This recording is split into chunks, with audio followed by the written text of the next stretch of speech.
और नरक में हम पुण्य और पाप के फल भोगते हैं, तो हम धरती पर कौन से पापों और पुण्यों का प्रारब्ध भोगते हैं? जब सजा होती है तो जुर्माना भी होता है कि नहीं होता? कि 10 साल की सजा और 1 लाख रुपया जुर्माना। ऐसे ही शेष बचे हुए कर्मों को जो जुर्माना रूप होते हैं वह मृत्यु रोग में भोगना पड़ता है। तो क्या पूर्ण हिसाब किताब तो नरक और स्वर्ग में होता है। और बचे हुए पाप जो पुण्य और पाप होते हैं उनसे मिश्रित मानव देह बनता है।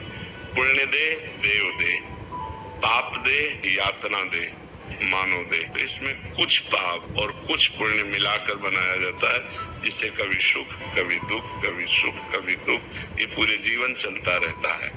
लेकिन देवलोक में दुख नाम की चीज नहीं है, नरक में सुख नाम की चीज नहीं है। यहाँ सुख और दुख दोनों है।